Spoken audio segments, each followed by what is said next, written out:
আমি একটা ব্যাপার আপনি উল্লেখ করলেন, আমি খুব অবাক হলাম আর কি। সেটা হচ্ছে যে মিস্টার তারেক জিয়া যে আজ ফেরত আসছেন 25 তারিখে, এটার ব্যাপারে আনন্দবাজার পত্রিকা একটা রিপোর্ট বের করেছে যে ফাইনালি জনাব তারেক লেখছে খালেদা জিয়ার পুত্র ভারতের সমর্থন এবং মুক্তিযুদ্ধকে পুঁজি করেই দেশে ফিরছেন। তো এই ব্যাপারটা অনেকে বলছে এটা ফেক নিউজ, আবার কেউ বলছে যে না এটা নিউজটা ঠিকই আছে। তো এটা কি মানে তারেক সাহেবকে কি আরো ডেমোনাইজ করার জন্য কি এটা করা হলো? এই রিপোর্টটা তারা দিল ইচ্ছা করে নাকি মানে এটা এখানে এটা আপনি নিশ্চয়ই দেখেছেন যে ওনার একজন সিকিউরিটি মানে সিকিউরিটি রাখা হয়েছে, তাকে নিয়ে ওনার মানে সিকিউরিটি পার্সন ওই ব্যক্তিটাকে নিয়ে অনেক কথাবার্তা হচ্ছে। কালকেও না আমাদের না আমি আমি ওই ভিতর ওই আপা আমি বলি আপনাকে, প্রথম কথা হলো যে আমি ব্রিগেডিয়ার শামসকে খুব এবং ভালো করে সেখানে চিনি, নাকি রয়ের ঠিক সাথে একটা আছে? সম্পর্কিত আছে ওনার বইয়ের, না, যাকে সিকিউরিটি আমি থেকে আমি নিয়ে আমি যাওয়া আই হয়েছে। Don't accept it. I don't accept it because I know this officer. He was my direct student. হ্যাঁ, আমি তাকে ডাইরেক্ট স্টুডেন্ট পেয়েছি এবং আমি 1 বছর মানে তাকে এইদিকে দেখেছি। অনেকে হিসাব মিলাচ্ছে আর কি এই দিক থেকে। না, আমার আমার কথাটা হচ্ছে যে শামস তার তার তার he is capable of doing his duty এবং তার ব্যক্তিগত জীবন আসলে হয়েছে কি, আমরা যখন কোনো কিছু চেয়ে বা আশা করি পাই না, তখন কিন্তু আমরা মানুষের সবচেয়ে ব্যক্তিগত বিষয়গুলি নিয়ে একটা খুবই নোংরা আলোচনা শুরু করি। এইটা হলো আমাদের এখন একটা মানে একটা বৈশিষ্ট্য হয়ে গেছে যে আমি কিছু পেলাম না, সুতরাং আমি তার ব্যক্তিগত বিষয় নিয়ে কথাবার্তা শুরু করি। This shows actually what type, কত ugly type of people we আর।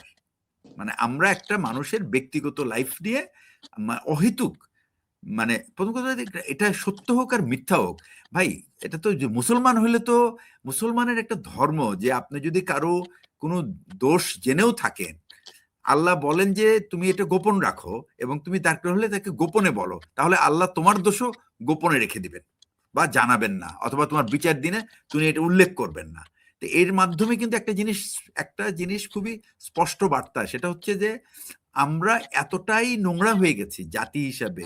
শিক্ষিত মানুষরা যখন এই সমস্ত কাজ করে একজন আরেকজনকে ছোট করার জন্য, এটা খুবই দুঃখজনক এবং তখন মনে হয় না আসলে সমাজ আসলেই পচে গেছে। কিন্তু আমি যে বিষয়টা আপনার কাছে উত্থাপিত করতে চাচ্ছিলাম সেটা হচ্ছে তারেক সাহেবকে এমনিতেই তো একটা হলো যে বিএনপি বড় দল, তারেক সাহেব এই দলের নেতা, সুতরাং তার কথাবার্তা,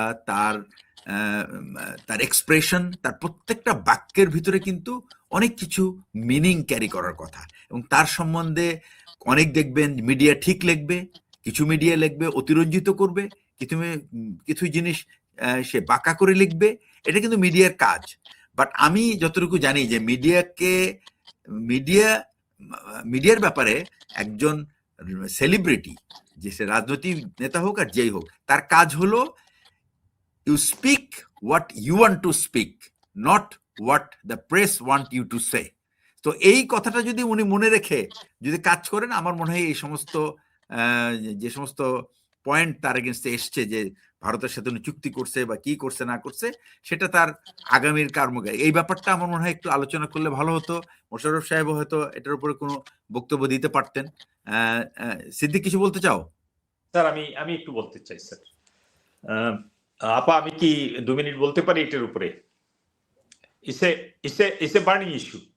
সো প্রথমত ব্রিগেডিয়ার জেনারেল শামস খুব কনফিডেন্টলি এবং একজন কম্পিটেন্ট অফিসার হিসাবে বাংলাদেশ সেনাবাহিনীর উনি কাজ করছেন এবং আমাদের ভারপ্রাপ্ত চেয়ারম্যান উনি জেনে বুঝে শুনে দেখে কাজের মাধ্যমেই তাকে অ্যাপয়েন্টমেন্ট দিয়েছেন। আর এখানে তার ব্যক্তিগত বিষয়টা এটি একটি আমি ব্রিগেডিয়ার জিয়া স্যার যেটা বললেন, আমি এই যে ব্যক্তিগত বিষয়টাকে টেনে আনা, এটি খুবই নিম্নমানের জিনিস, এটা আমি এন্ডোর্স করছি না। 1 2 এবার আসেন ইন্টারন্যাশনাল স্ট্র্যাটেজিতে ভারতের পত্রিকা যা বলে, শেরেবাংলা একে ফজলুল হক বলেছিলেন যে আমার বিরুদ্ধে যদি সমালোচনা হয় কোনো অ্যাকশনে, ধরে নিবা আমি বাংলাদেশের জন্য ভালো কিছু করছি, আর যদি কিছু না বলে আমার প্রশংসা করা হয় ধরে নিবা আমি বাংলাদেশের ক্ষতি করছি। সুতরাং ভারপ্রাপ্ত চেয়ারম্যান জনাব তারেক রহমানের আশা নিয়ে এই পত্রিকা লাস্ট মুহূর্তে যা বলল, এইখানে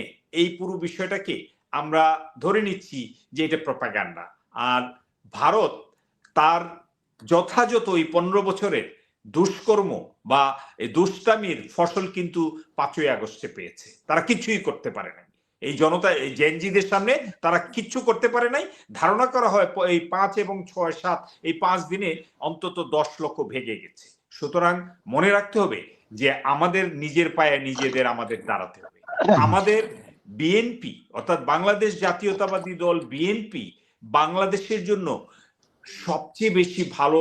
স্যার যেটা বললো, যে হাদি যেটা বললো, যে বিএনপিকে ঠেলে দেওয়া যাবে না, বিএনপিকে আওয়ামী লীগের মতো ফেসিস্ট বানানোর প্রক্রিয়া করা যাবে না। বিএনপি একটি জাতীয়তাবাদী দল, এই জাতির স্বার্থে, সার্বভৌমত্বের স্বার্থে কাজ করবে এবং এইখানে মুখ্য ভূমিকা পালন করবেন তিনি। এবং it has been tested, it has been proven যে ভারপ্রাপ্ত চেয়ারম্যান তারেক রহমান তিনি জাতির স্বার্থে, এই দেশের স্বার্থে, মানুষের স্বার্থে তিনি কাজ করবেন এবং ভবিষ্যতে এটির সময় বলে দিবে। ধন্যবাদ। অসংখ্য ধন্যবাদ মোশাররফ আহমেদ ঠাকুর, আপনার শেষ বক্তব্য আজকের অনুষ্ঠানের জন্য। ধন্যবাদ আপনাকে। আমার কথা হচ্ছে যে তারেক রহমান গত 17 বছর নিরবিচ্ছিন্নভাবে দেশকে নিয়ে ভাবনা চিন্তার সুযোগ পেয়েছেন এবং বহুবিধ মানুষের, জাতীয় আন্তর্জাতিক বহু বুদ্ধিজীবী, বহু জ্ঞানী মানুষের সহচর্যে অনেক পরামর্শ গ্রহণের সুযোগ পেয়েছেন। আমার কথা হচ্ছে যে তার দ্বারা একটা ইনক্লুসিভ পলিটিক্স, যেটা বেগম খালেদা জিয়া 2016 সালে বলেছিলেন যে আমরা একটা ইনক্লুসিভ সোসাইটি নির্মাণ করতে চাই। আমার এখানে, এবং তারেক রহমান 2025-এ এসে বললেন যে আমরা যদি রাষ্ট্র পরিচালনার সুযোগ পাই তাহলে সেইখানে বিশ্বাসী অবিশ্বাসী সকল মানুষের নাগরিক অধিকার সমান থাকবে এবং একটা অন্তর্ভুক্তিমূলক সমাজ বিনির্মাণে বিএনপি কাজ করবে। আমি সেই ক্ষেত্রে আরো মনে করি যে জিয়াউর রহমান যেটা শুরু করেছিলেন যে আমরা সামাজিক একটা ন্যায় বিচার ভিত্তিক সুসংযুক্ত সমাজ, একটা সমতা ভিত্তিক সমাজ, এবং দেশনীতি বেগম খালেদা জিয়া বলেছেন 5 তারিখের পরে আমরা একটা মেধাভিত্তিক সমাজ আমরা প্রতিষ্ঠা করতে চাই। আমি মনে করি জিয়াউর রহমান, বেগম খালেদা জিয়া এবং দেশের তারেক রহমান, এই যে তিনজনের সম্মিলিত যে দার্শনিক যে রাষ্ট্র দর্শন আছে, এটাকে নিয়ে যদি তারেক রহমান এগোন, এবং আমরা মনে করি সবাই, আমরা যারা তার সে একজন কর্মী মনে করি নিজেদেরকে, আমরা যদি নিজেদের দায়িত্বটা সঠিকভাবে পালন করি তাহলে বাংলাদেশে কোথাও ছোট বড় মাঝারি শামীম ওসমান, শেখ হাসিনার মতো শামীম ওসমান তৈরি হবে না। শেখ হাসিনা শামীম ওসমান তৈরি করেছিলেন, এবং এই ছোট বড় মাঝারি শামীম ওসমান তৈরি না করা এবং বিভিন্ন জায়গার যে জমিদার তৈরি করা, এমপির নামে জমিদার তন্ত্র, এই জমিদার তৈরি যদি না করি আমরা, তাহলে আমি মনে করি যে দেশে একটা বাংলাদেশে নিশ্চিতভাবে আমরা একটা ভালো শাসন, একটা ভালো রুল, আমি মনে করি যে রোল শব্দটা আমি সচেতন ভাবে বললাম যে অবশ্যই দায়িত্বের সাথে সেইখানে শাসনের প্রশ্ন থাকে।